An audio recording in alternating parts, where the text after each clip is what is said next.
शेषबाहु का ये अपमान नहीं सहेंगे, नहीं सहेंगे। वागीश्वर धाम के पीठाधीश्वर पंडित धीरेन्द्र शास्त्री जहां भी जाते हैं कुछ न कुछ विवाद जरूर खड़ा हो जाता है। अब ताजा विवाद भगवान सहस्त्रबाहु को लेकर पंडित धीरेन्द्र शास्त्री की टिप्पणी पर खड़ा हुआ है। क्षत्रिय कलचुरी कलार समाज ने अपने आराध्य देव भगवान सहस्त्रबाहु पर पंडित धीरेन्द्र शास्त्री की टिप्पणी को लेकर सागर में प्रदर्शन किया और आरोप लगाया कि भगवान सहस्त्रबाहु के संबंध में पंडित धीरेन्द्र शास्त्री ने तथ्य सम्मत बात न करते हुए उनका अपमान करने का आरोप लगाया है। कलार समाज ने पुलिस अधीक्षक को एक मांग पत्र भी सौंपा है जिसमें पंडित धीरेन्द्र शास्त्री पर FIR करने की मांग की है और समाज से माफी मांगने की बात कही है।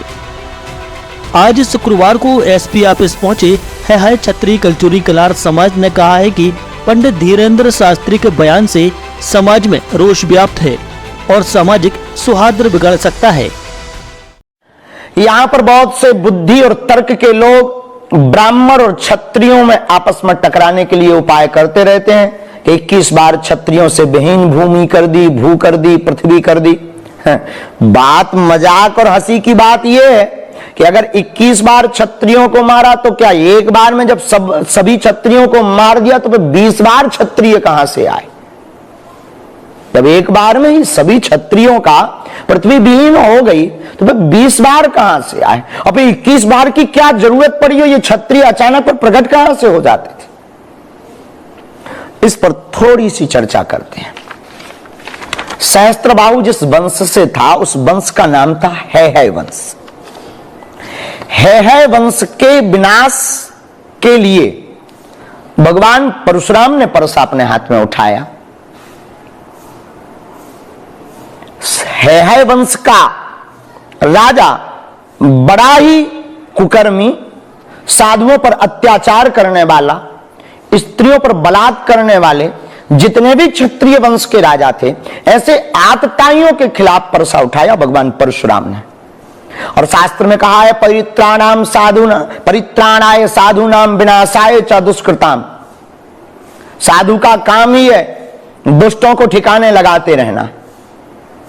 और आपने है वंश के राजाओं को मारना प्रारंभ किया, लेकिन आपने शस्त्र शास्त्र की मर्यादा का पालन करते हुए कभी भी ना तो स्त्रियों पर अपना परसा उठाया, न बालकों पर अपना परसा उठाया, न बालिकाओं पर परसा उठाया। तो जब एक बार आतताई राजाओं को मार दिया पर उनके बच्चों को हाथ नहीं लगाया, और जब वो बच्चे युवान हुए और उन्होंने भी अत्याचार प्रारंभ किया और उन्होंने भी अपने पिता का बदला लेने के लिए दादा परशुराम भगवान परशुराम पर आक्रमण किया, तो फिर उन आतताइयों का वध किया, फिर उनकी संततियां हुई, फिर उनका वध किया। ऐसे क्रम में 21 बार क्षत्रियों को पृथ्वी से विहीन किया। उन क्षत्रियों को जो बड़े ही दुष्ट प्रवृत्ति के थे, जो है बड़े निर्मम थे, जो बड़े ही बेकार वृत्ति के भाव के थे, ऐसे क्षत्रियों का वध भगवान परशुराम ने किया 21 बार। इससे सिद्ध होता है भगवान परशुराम क्षत्रिय विरोधी नहीं थे।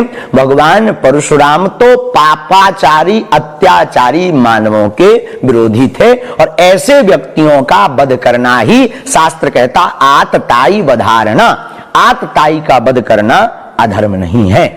वंशीय और हमारे ताम्रकार समाज है, क्षत्रिय कलचुरी कलार समाज के तमाम सारे लोग, सागर के लोग यहाँ उपस्थित हुए हैं क्योंकि पंडित धीरेन्द्र शास्त्री जी द्वारा हमारे आराध्य देव भगवान सहस्त्रबाहु जी के संदर्भ में तथ्य सम्मत बात न करते हुए, शास्त्र सम्मत बात न करते हुए उनका अपमान करने का प्रयास किया गया, उनका अपमान किया गया एक वीडियो के माध्यम से।